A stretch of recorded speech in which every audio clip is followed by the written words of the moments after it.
നമസ്കാരം. അങ്ങനെ കാത്തിരിപ്പിന് അവസാനമായിരിക്കുകയാണ്.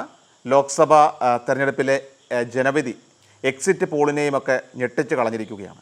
ജനങ്ങൾ എന്ത് നിശ്ചയിച്ചോ അത് നടക്കും എന്ന ഇന്ത്യൻ ജനാധിപത്യത്തിൻ്റെ മറ്റൊരു വിജയ മുഹൂർത്തമാണ് കാണാനായിട്ട് പോകുന്നത്.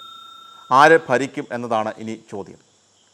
ഒറ്റയ്ക്ക് ഭൂരിപക്ഷം നേടാമെന്ന BJPയുടെ സ്വപ്നം അവസാനിച്ചിരിക്കുകയാണ്. ഡൽഹിയിൽ ഇപ്പോൾ തിരക്കിട്ട ചർച്ചകളാണ് നടക്കുന്നത്. ഇനി ചാക്കിട്ട് പിടുത്തമാണ് നടക്കാൻ പോകുന്നത്. ലോക്സഭാ തെരഞ്ഞെടുപ്പിൽ എക്സിറ്റ് പോളുകൾ നിഷ്പ്രഭമാകുന്ന മുന്നേറ്റമാണ് ഇന്ത്യ സഖ്യം കാഴ്ചവെച്ചത്. ഇതോടെ ഒറ്റയ്ക്ക് ഭൂരിപക്ഷം നേടി ഭരിക്കാമെന്ന BJPയുടെയും അതുപോലെ തന്നെ മോദിയുടെയും മോഹനങ്ങളെല്ലാം തന്നെ ഇപ്പോൾ മങ്ങുകയാണ്. എന്നാൽ ലീഡ് നിലയിൽ ഇപ്പോഴും NDA സഖ്യമാണ് മുന്നിലെത്തിയിരിക്കുന്നത്. ഭരണം പിടിക്കാനായിട്ട് ആകെ 272 സീറ്റുകളാണ് വേണ്ടത്. NDAക്ക് 296 സീറ്റുകളിൽ ലീഡുണ്ടായിരുന്നു. അതേസമയം ഇന്ത്യ സഖ്യത്തിന് 227 സീറ്റുകളിലാണ് ലീഡുള്ളത്. വോട്ടെണ്ണലിൻ്റെ ആദ്യഘട്ടത്തിൽ NDA വ്യക്തമായ മുന്നേറ്റം നടത്തിയിരുന്നെങ്കിലും പിന്നീട് ശക്തമായിട്ട് തിരിച്ചു വന്നാണ് ഇന്ത്യ സഖ്യം സാന്നിധ്യം അറിയിച്ചത്. ഒരു സമയം ഇരു മുന്നണികളും ഒപ്പത്തിനൊപ്പം മുന്നേറിയെങ്കിലും പിന്നീട് വീണ്ടും NDA മുന്നിൽ കയറുകയാണ് ഉണ്ടായത്. 2014 ശേഷം ഇതാദ്യമായിട്ടാണ് കോൺഗ്രസ് 100 സീറ്റുകളിൽ ലീഡ് പിടിച്ചത്. ഒറ്റയ്ക്ക് ഭൂരിപക്ഷം കിട്ടാത്ത സാഹചര്യത്തിൽ NDA സഖ്യത്തിലുള്ള പാർട്ടികളെ ഒപ്പം നിർത്താനുള്ള ശ്രമത്തിലാണ് ഇപ്പോൾ BJP.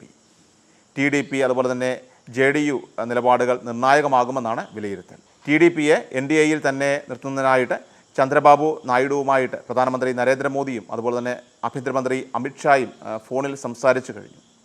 NDAയെ വരുതിയിലാക്കാനായിട്ട് ഇന്ത്യ സഖ്യ നേതാക്കളും ശ്രമം തുടങ്ങിയിരിക്കുകയാണ്. എന്നാൽ TDP നേതാവ് ചന്ദ്രബാബു നായിഡു ആർക്കും പിടികൊടുക്കാതെ ഒഴിഞ്ഞു മാറുകയും ചെയ്യുന്നു. TDPയെ ഇന്ത്യ സഖ്യത്തിൻ്റെ ഭാഗമാക്കാനുള്ള നീക്കം ഇപ്പോൾ സജീവമായതോടെ ചന്ദ്രബാബു നായിഡു മറുകണ്ഠം ചാടാതിരിക്കാൻ മുറുകെ പിടിച്ചിരിക്കുകയാണ് ഇപ്പോൾ BJP. കൂടെ നിർത്തുന്നതിനായിട്ട് NDAയുടെ കൺവീനർ സ്ഥാനം ഉൾപ്പെടെ ചന്ദ്രബാബു നായിഡുവിന് BJP വാഗ്ദാനം ചെയ്തതായിട്ടാണ് വിവരം. അതേസമയം മറുഭാഗത്ത് നിർണായക നീക്കങ്ങളുമായിട്ട് കോൺഗ്രസും മുന്നോട്ട് പോവുകയാണ്. നിലവിൽ ഇന്ത്യ സഖ്യം 225 സീറ്റിലോളം മുന്നേറുന്ന സാഹചര്യത്തിൽ സർക്കാർ ഉണ്ടാക്കാൻ അവകാശവാദം ഉന്നയിക്കാനായിട്ട് കോൺഗ്രസ് നീക്കങ്ങൾ ആരംഭിച്ചിട്ടുണ്ട്.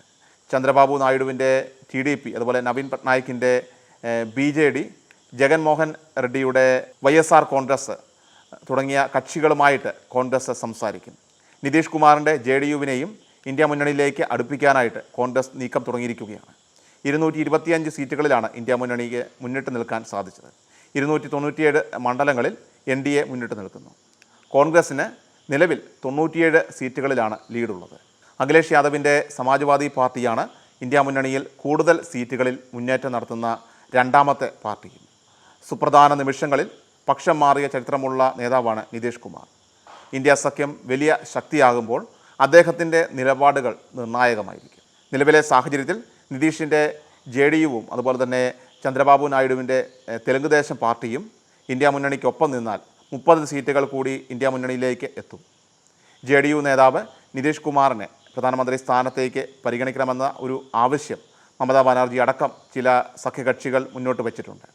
അതല്ലെങ്കിൽ ഇന്ത്യ മുന്നണിയുടെ കൺവീനർ സ്ഥാനം നിതീഷിന് നൽകി സർക്കാർ രൂപീകരണ ശ്രമം നടത്തണമെന്നാണ് ആവശ്യം.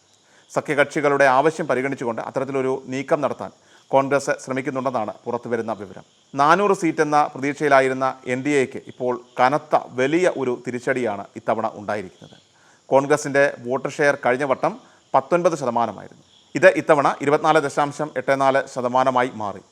5% വോട്ട് വിഹിതം കൂട്ടാനായിട്ട് കോൺഗ്രസിന് സാധിച്ചു. എന്നാൽ അതേസമയം BJPക്ക് വോട്ട് ഷെയറിൽ വലിയ മാറ്റമുണ്ടായിട്ടില്ല. നാളെ ഇന്ത്യ സഖ്യത്തിൻ്റെ യോഗം ചേർന്ന് ഭാവി പരിപാടികളൊക്കെ തീരുമാനിക്കുമെന്ന് രാഹുൽ ഗാന്ധി ഇപ്പോൾ അറിയിച്ചിരിക്കുകയാണ്. സർക്കാർ രൂപീകരിക്കാനുള്ള സാധ്യതകൾ ആരായുമോ എന്ന ചോദ്യത്തിനാണ് രാഹുൽ ഗാന്ധിയുടെ ഇപ്പോഴത്തെ ഈ ഒരു മറുപടി. സഖ്യകക്ഷികളുമായിട്ട് ആലോചിക്കാതെ പ്രസ്താവനകൾ നടത്തില്ലെന്നും രാഹുൽ ഗാന്ധി വ്യക്തമാക്കിയിട്ടുണ്ട്. കോൺഗ്രസ് അധ്യക്ഷൻ മല്ലികാർജുൻ ഖാർഗെയും അതുപോലെ തന്നെ സോണിയാഗാന്ധിക്കുമൊപ്പം വാർത്താ സമ്മേളനത്തിൽ സംസാരിക്കുകയായിരുന്നു രാഹുൽ ഗാന്ധി. ഈ തെരഞ്ഞെടുപ്പ് തങ്ങൾ പോരാടിയത് BJPക്കെതിരെ മാത്രമല്ല, രാജ്യത്തിൻ്റെ ഭരണ രീതിക്കെതിരെയും CBIയെയും അതുപോലെ തന്നെ EDയെയും ദുരുപയോഗിക്കുന്നതിനും എതിരെയുമൊക്കെയാണ് പോരാടിയത്. ഭരണഘടനയെ സംരക്ഷിക്കുന്നതിന് വേണ്ടിയായിരുന്നു പോരാട്ടമെന്ന് രാഹുൽ ഗാന്ധി പറഞ്ഞു. രഹസ്യാന്വേഷണ ഏജൻസികളെ അടക്കം നിയന്ത്രണത്തിലാക്കിയതിനെതിരെയാണ് പോരാട്ടം നടത്തിയത്. ഭരണഘടനയെ സംരക്ഷിക്കുന്നതിനായിട്ട് കൈകോർത്ത എല്ലാ പ്രവർത്തകരെയും ഇന്ത്യ സഖ്യത്തിൻ്റെ നേതാക്കൾക്കും നന്ദി പറയുന്നുവെന്നാണ് രാഹുൽ ഗാന്ധി പറയുന്നത്. ഈ തെരഞ്ഞെടുപ്പ് ഫലം പ്രധാനമന്ത്രി മോദിക്കുള്ള ശക്തമായിട്ടുള്ള ഒരു സന്ദേശമാണെന്നാണ് രാഹുൽ ഗാന്ധിയുടെ പ്രതികരണം. ക്രിഷ്യൽ മീഡിയ എല്ലാ ദിവസവും വാർത്തകൾക്കും അറിയിപ്പുകൾക്കുമായി യൂട്യൂബ് ചാനൽ സബ്സ്ക്രൈബ് ചെയ്യുക, ഫേസ്ബുക്ക് പേജ് ഫോളോ ചെയ്യുക. വാർത്തകളുടെ നോട്ടിഫിക്കേഷനായി ബെൽ ഐക്കൺ എനേബിൾ ചെയ്യുക.